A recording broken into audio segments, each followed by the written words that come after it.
What are your expectations? Let me ask you. First and foremost, you're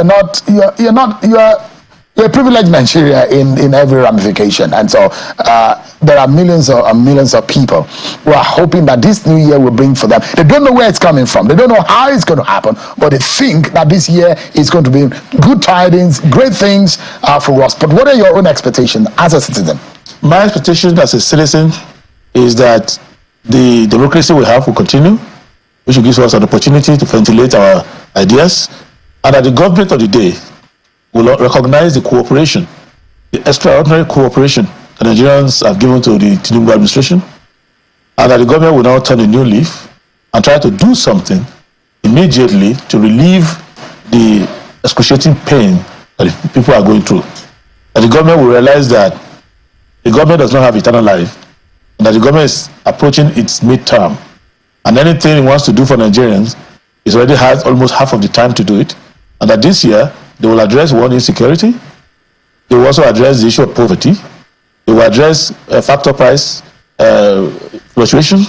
They will address the issue of employment to see that the people who are desperately poor have the ability to take care of themselves if they had an opportunity to earn a living by working, and that the infrastructures that the government is supposed to build to aid productivity will be built, and that the political class will think less of themselves and think more of the people, and the amount of money that has been included in the budgets for the maintenance of people in high places, that they will review a lot of them downwards and divide these resources appropriately in line with Chapter 2 of the Constitution to the welfare of the people. And that in a way we can invest in agriculture and make food cheaper for the people, because the major challenge facing the people of Nigeria right now, apart from insecurity, is hunger. That hunger arises from the inflation in the prices of goods and services, especially food. So it's not a case of people not knowing how to manage. There's no more room for Nigerians to manage the tiny budget, the tiny salaries, and that the government will do something about that. And the government will also do something about the cost of electricity and other services, and the cost of education and the cost of healthcare. So if the government can address that, then we can hope that the next government will do far better than this. Because what they are doing now, you can see that the budget is called budget of restoration. So what they are doing is basically to try to, what they can do is to try to at least give people back a bit of the comfort that they made the people enjoy, which they have taken away by their fiscal and monetary policies. I mean, in over 1 year of this government, first and foremost, when we are entering into 2025, it's a brand new year. It presents itself with a lot of opportunities and potentials of greater things that could happen to citizens, individuals, state government, local government, and even the government at the center. But your appraiser of the Tinubu government for the last 1 year plus, what would it be? It will be poor attempts, and it will be missed opportunities. And if I'm to tell them, there's a lot of room for improvement. When you say poor, I mean, if you were to grade it, academically speaking, 10 being the highest, 0 being the lowest, when you mean poor, how would you grade this government? Well, 20 percentile, maybe 22%. So if you have a student who scores 22%, that's it. If to be fair to them, 22%, because in some areas they made attempts, in some areas they just threw away the opportunities. So they have not used, and that's how I measure it. I measure it by how much of the opportunities for growth and development have they taken. They've taken less than 22%. You will even notice that even the Speaker of the House of Representatives, when the President addressed the joint session of the National Assembly, remarked that the 2024 budget had not been fully implemented. And you will see that even the 2024 budget has now been extended by the National Assembly to almost the middle of this year. So that's, they haven't taken opportunity. So it's not about a personal measurement, it's just an objective metric of how far they have done in terms of dealing with the issues. And you will see the implication of that in terms of, for example, how much employment have they generated? You see, they haven't even taken unemployment down by 22%. If you look at inflation, they've worsened it. If you look at poverty index, they've worsened it. So the measurement is not just a political measurement. It's a measurement based on data coming from within their own government. And I'll ask you, before I would go deeper into the budget and look at some of the concerns and some of the expectations, for those who understand policy and governance, anyone will know that before you enter into governance, you must have a vision driven by good intentions. From that, you have to have a strategy, then put up a plan. From your plan, accountability comes and focus in delivering on those vision that you have. If you look at those dynamics and those templates that I've reeled out, would you say that this government has a clear-cut vision? Do they have good intentions? Because in that way, a lot of people will say they met a lot of rot on the ground. Things were terrible. But look, if we judge this government based on what has been met on the ground, there are those who believe that even if your likes had won the election, you would have experienced a horrible, terrible situation on the ground. Economy was in shambles. Insecurity was a major problem. Whichever person had won the election, a lot of analysts said would have met a lot of problems and challenges on the ground. But based on the initial concept of the mind of any leader getting into power, the vision and the intentions, would you say the vision and intention of the Tinubu leadership is in the right place? All I can say is a fact that when you are elected into an office, you meet what you meet there. But if you study very well before you come in, you can almost predict what you will meet. Like now, if it pleases God and they want to replace Tinubu administration in 2027, we already know what they are doing. We know what we are likely to meet there. So the level of surprise should not be that radical. You should know what you're meeting. You are watching a match and it's halftime and your team is 3 goals down. You already know. You've been watching the match. So it's not when you take over as a coach that you discover that you're 3 goals down, because you've been watching the match from the beginning of the match. You know you're 3 goals down. Then what do you do next? Do you remove the goalkeeper, who actually is the best player there? Do you remove the captain of the team? Do you change the form? So the moment you take over, you should stop talking about the fact that your team goes down. You start to be accountable for the action you took when you took over, because subsequently you met 3 goals down when you came in, but since you came in, you have considered 5 goals. So you cannot be complaining about the 3 goals you met on the ground. President Tinubu, from our assessment of him, is very sincere. However, he's sincerely wrong in the approach he has used so far. Okay, let's take it one after the other. You think that he has good intention and is sincere, but he has a wrong approach? That's correct. There are 3 errors. Number 1 error is that he wanted to do fiscal management, which you have to do in government. He wanted to do fiscal reform, which is to say, I don't like the idea that government is spending so much money on certain things like subsidy, petroleum subsidy, like funding, try to defend the naira by actually throwing your money at it. And that was causing a lot of deficit in the government financing, which deficit was also creating monetary problem. So what did he do? He removed the subsidy in a manner in which factor cost started rising, inflation started rising, creating problem for the central bank on how to manage inflation and foreign exchange. Now, at the same time, it's still running deficit anyway. So you see the problem. So it caused ripples in the larger economy, but the original problem he wanted to solve, he still hasn't solved it. All the money saved in the name of subsidy removal, all the money disappeared. He's still having to borrow more. So now the money diverted from subsidy has not raised employment in the economy. So there's no way you could say, oh, since they came, employment numbers have become more positive. So that's why I said the approach he took is wrong. Then if you look at the system he wants to run, which is a neoliberal system which he has the right to run, he has the mandate to do what he wants to do because he's doing exactly what he said he was going to do when he was campaigning. The problem is that the way he has set up his economic team, there's no sign that they are proactive. They are only reacting to the consequences of their earlier actions. So they are perpetually defending, perpetually behind. So the economic team is not nimble enough, it's not sharp enough. Even if he doesn't go outside his party to look for people to run the economic team, within his party, he has enough talent there. Along that, they are within the rubric of their own belief. He has not used even the best of the APC people. So, and you will see in a few places where he got the appointment right, you will see that within the same milieu. Let me give you an example that will tell you that the story of what I met on the ground is not a valid thing to say.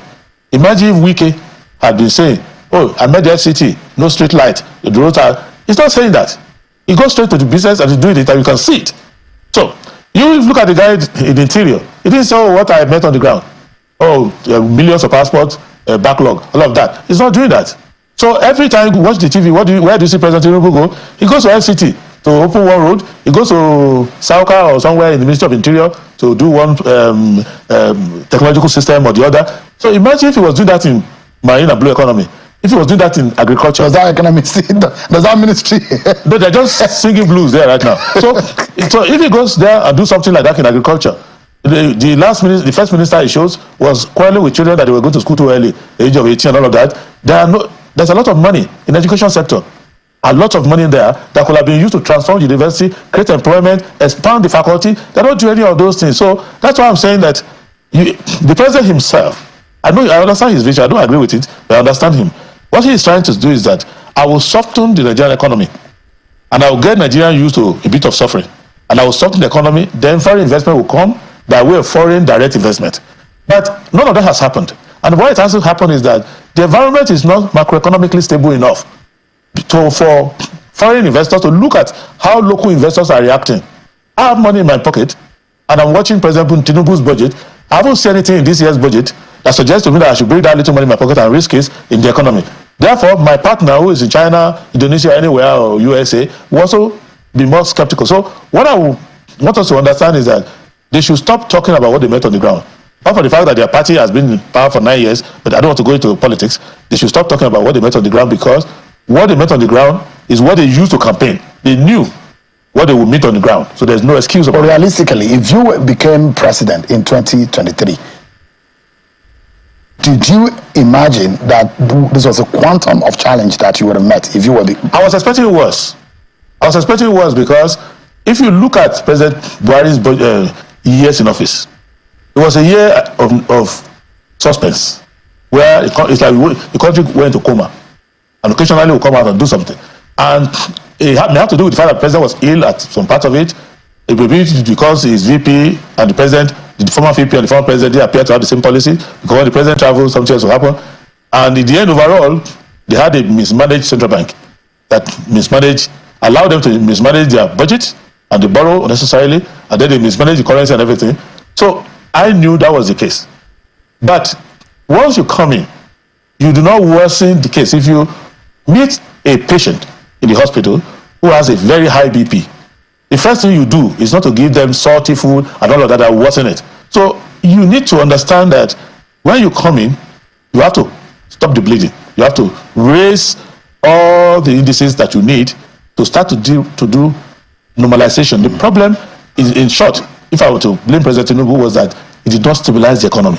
When he came in, your job was to stabilize the economy. Well, just like you stabilize a patient in the hospital, then you start to do the treatment. Now he wants to do this treatment.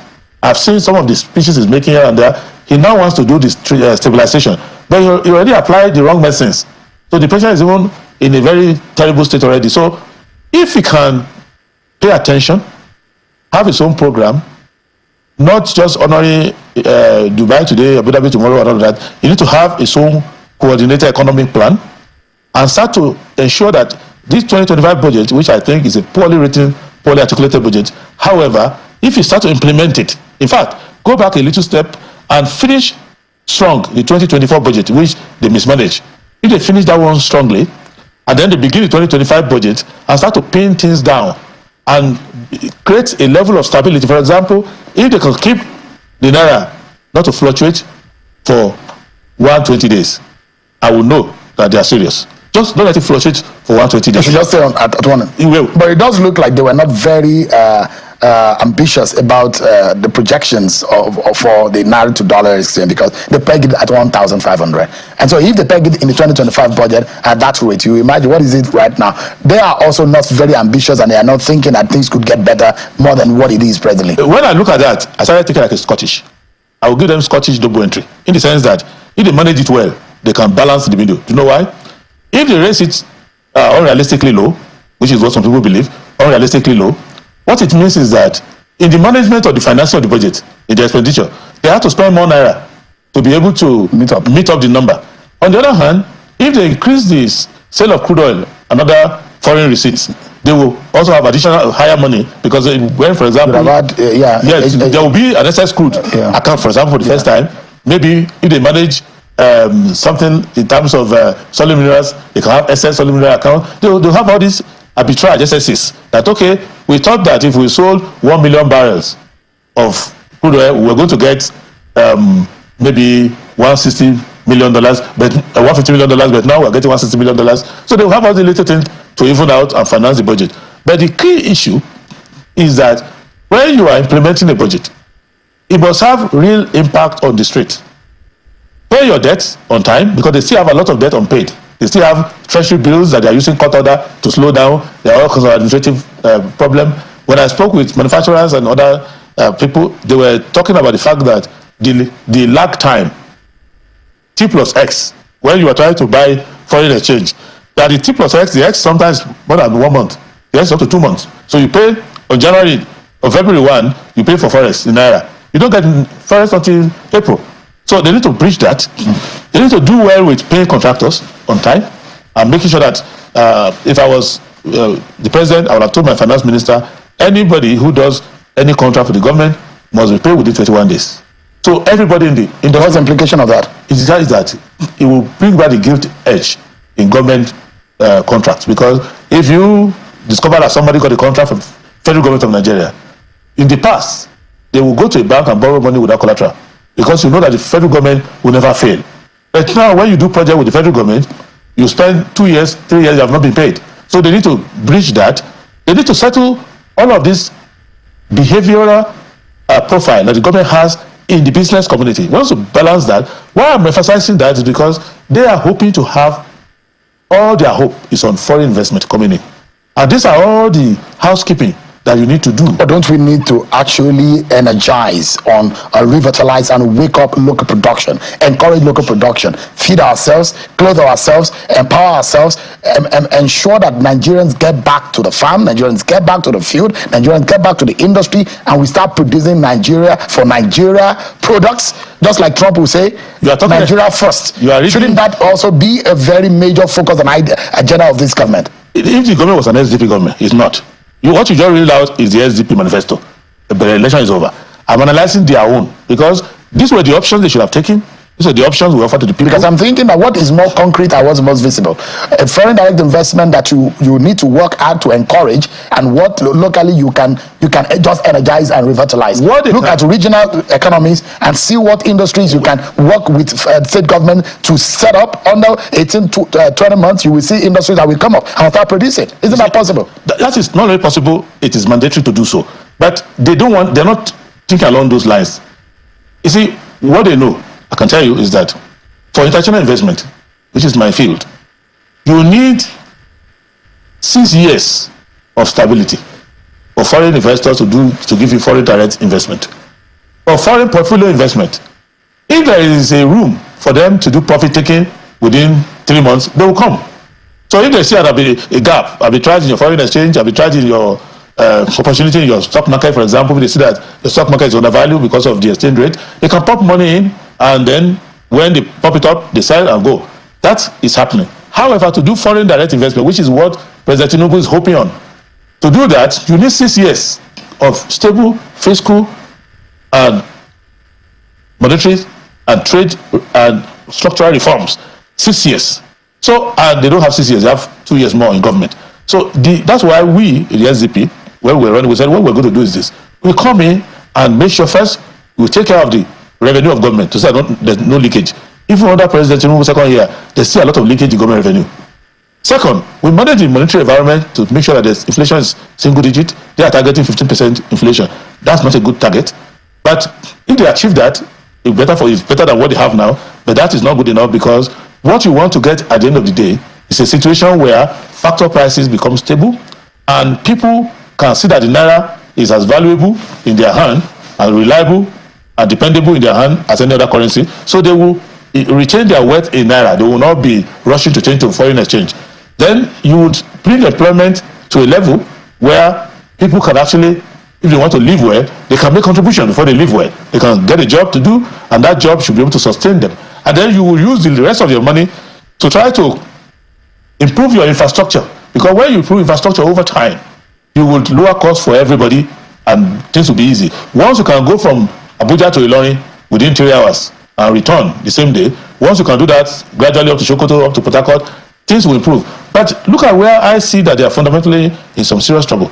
They went from 35 trillion last year to 47.9 trillion. But what does it take them to? It took them back to $28 billion because of how they have handled the foreign exchange policy that they're taking. So they are now. You are so in terms of volume, in terms of the number, yes, we have a higher, and there are a lot of people who say they might push the envelope to about 50 trillion yes, by the time the National Assembly, because the constituency projects they will add all of those and possibly push it about 50 trillion. What we had the last time may be lower in terms of the figure, but in terms of the volume, actual sense, purchasing power, in the value of it, yes, the budget of 2025 is actually lower $5 billion lower, because they were at 33 billion last year. They are now 28 billion. They are 5 billion underwater. So, and remember, they have this borrowing, and they have 15 trillion of that money into debt financing. Debt financing looks a bit reasonable compared to several years under in the last. Yeah, because they have managed to do better by not doing the ways and means for a bit too much. Buhari's government does not know the meaning of financing at all. They mismanaged the way and means, and I don't know where the money went to, but they wasted a lot of money. So they have managed so far, but they have been a little more active on the bond market.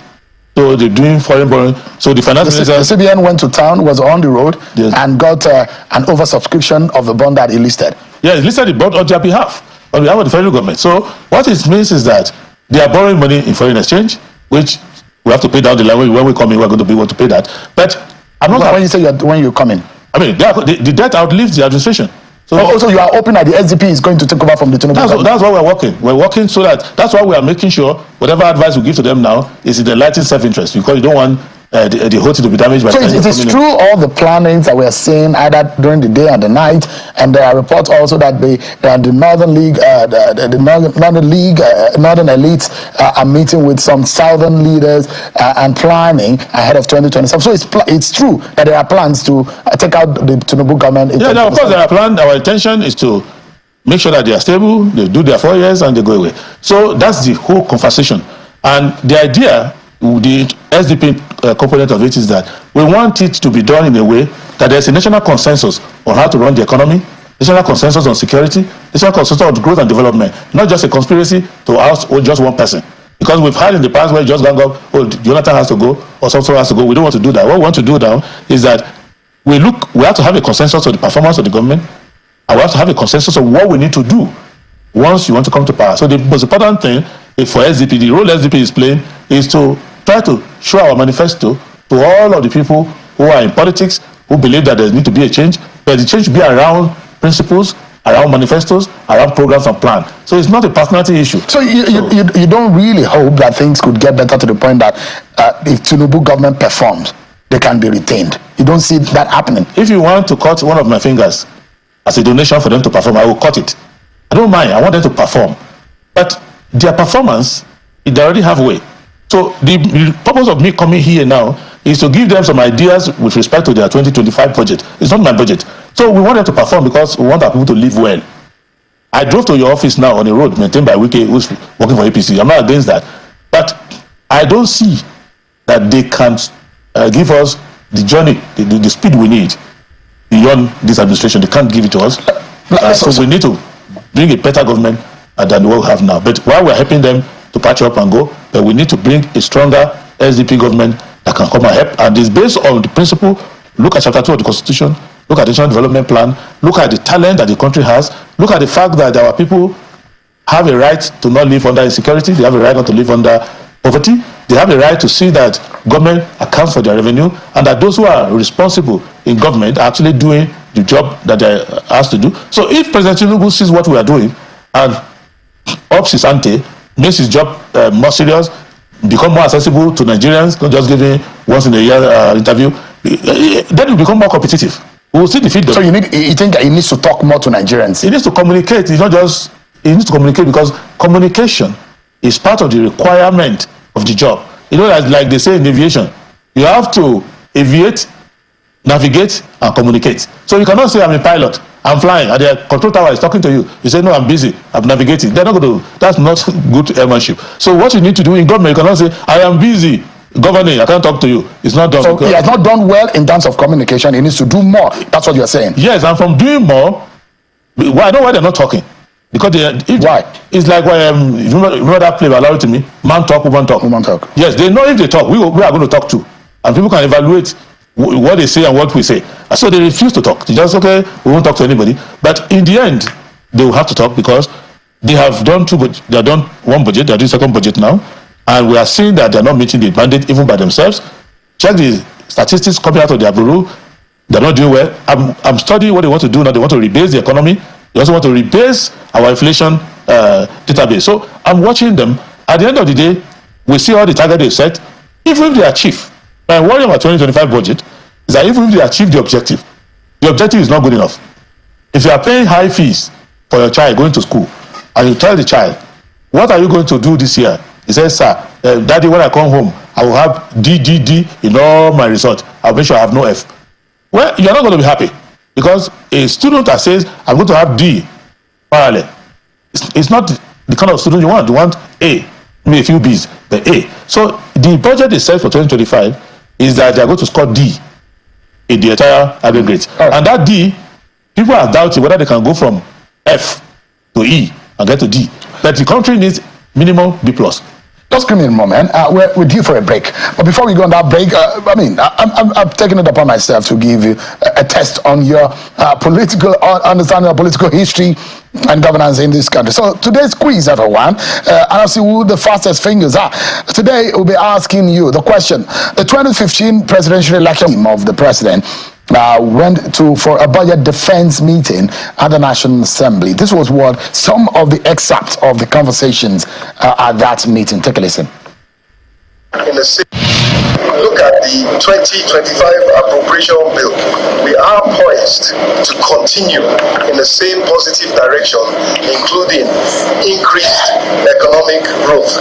Under President Bola Ahmed Tinubu, is no longer a place where rent seeking, where unproductive activity yields huge rewards. Today, our subnationals are more liquid and they are able to meet their commitments. And even the federal government prioritization and performance of all the initiatives we have put forth, CNG transition, are all supporting the strategy and we are seeing the benefit. As much as the revenues are actually improving, but the independent revenues of the GOEs was very dismal.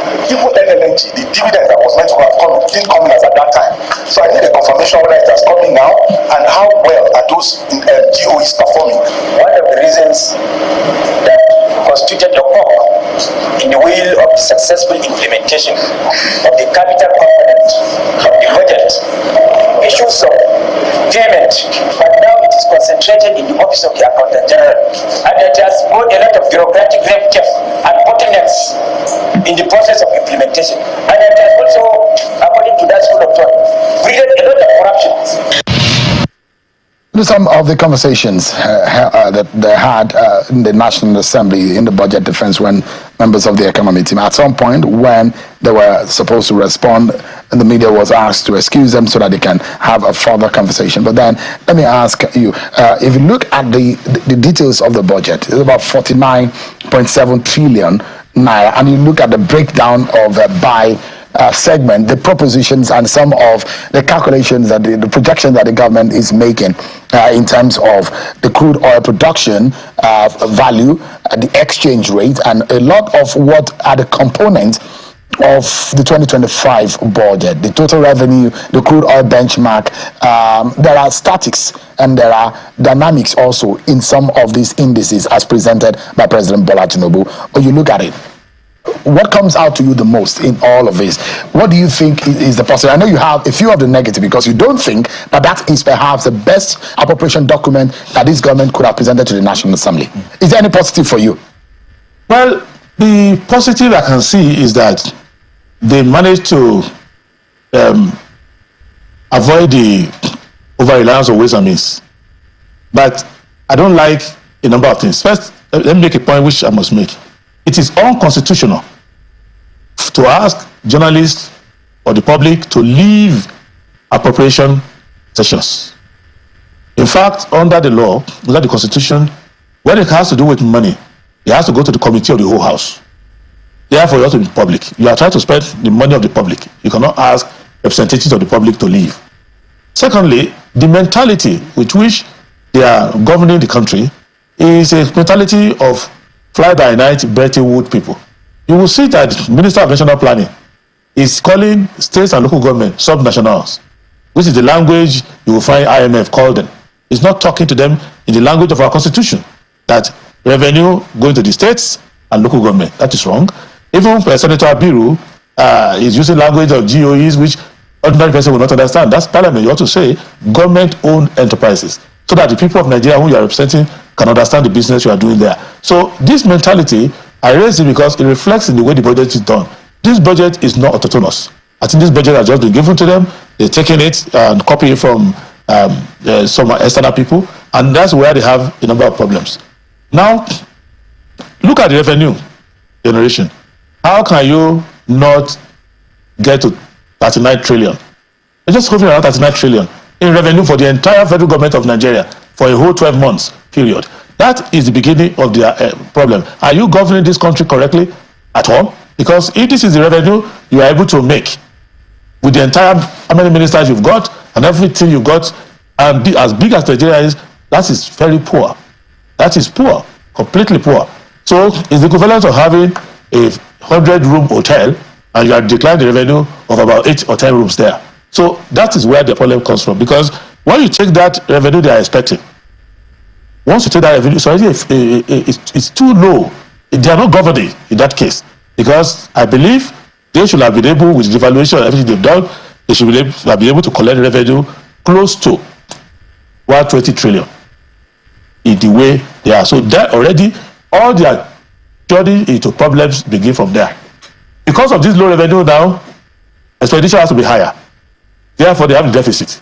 Because they have the deficit now, they have to do that quantitative easing, which will be terrible for the naira. No, they have to go now and ask the CBN to raise bonds for them overseas. They have to now delay payment to some contractors and other manipulations that they have to do. So the first thing they should try to correct, because these are just estimates, they're not binding. If you go to the National Assembly and say, I expect revenue of 39 trillion, it doesn't stop you from collecting revenue of 100 trillion.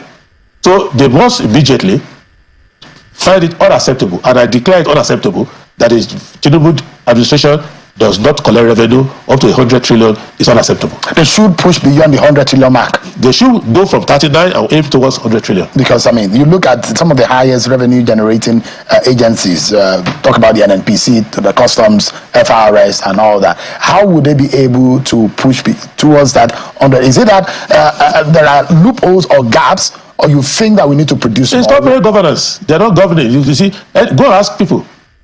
I don't need to go and ask people who import things. When you go to pay your custom duties, how much of it goes to the government, how much of it goes to some other corners? If you look at solid minerals, so there are leakages. They are not. That's why I say when they talk about the world reform, they do not know the meaning of the world reform. If I were, would the tax reforms bill would have solved the problem in some ways? Of course, it will solve it if they actually did a reform. For President Tinubu's birthday, I promise to buy a dictionary and use a marker to mark the meaning of reform and present to you as a gift. Because if they know the meaning of reform, what we call reform, they will have none of these problems that they have. But when you want to do a reform without fundamental changes, that is where you dupe yourself. Because if you do reforms with fundamental changes, the first question is a treasury question. Where is government money and who is holding it? Therefore, you go back to my campaign speeches regarding the crude oil theft. Have they arrested that? No, it's reduced a bit, but they've not arrested it. Well, I mean, recently we pushed the mark on crude oil production to over 2.5, I think, for the first time in a long time. And there are those who will say maybe this is a sign or a signal of better days to come. You push it based on investment of some IOCs coming to invest, but producing and collecting revenue are not the same. You have Senator Abiru, who's from them, is part of them, saying that even the government-owned enterprises are not remitting the money they're supposed to remit. You should know. He's a seasoned banker, and he's a senator from Lagos. He's one of them. He's was a commissioner in the state government. He is also is not like from SDP or somebody who's trying to take over from them. He's part of them. He's saying the revenue is not coming in. I look at solid minerals. You notice that Dele Alake has been quiet of recent. He needs to tell us how has he improved on the revenue from solid minerals. Because what they managed to do is to raise tariff for licensed and miners and create some regulatory pushback for us. However, illegal mining is still thriving. So I can tell you that the amount of money stolen from illegal mining, right from Safara to Osun State to Ebonyi State to Nasarawa here, is far more than the entire budget that they are writing down. All right.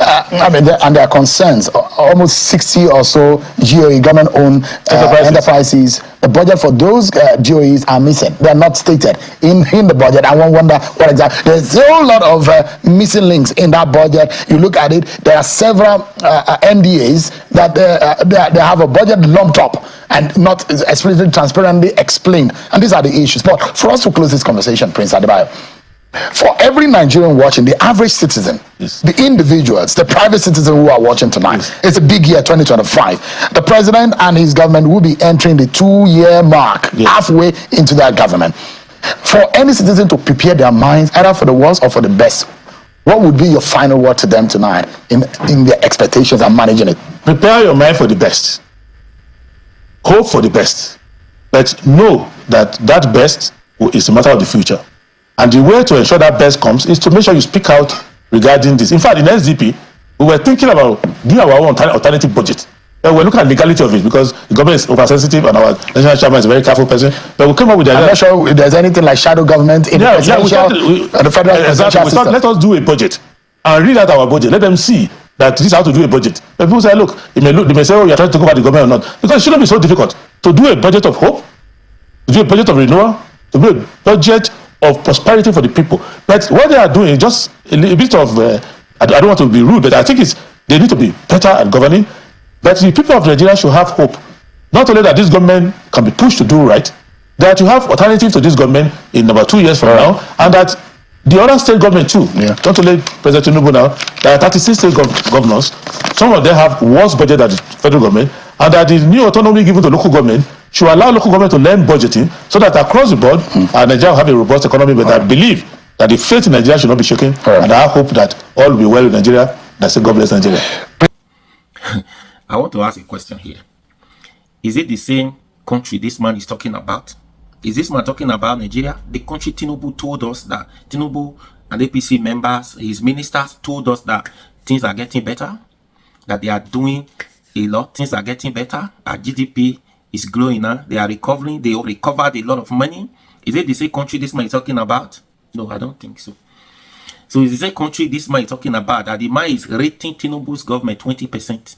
That's failure, 20%, F9. Even that 9 said there's a way they write it, F9, failure. Right? So this, somebody will say, because he have a right to criticize Tinubu's government because his opposition party because he lost election. They say 2023 presidential election because he lost. That's why he's talking like that.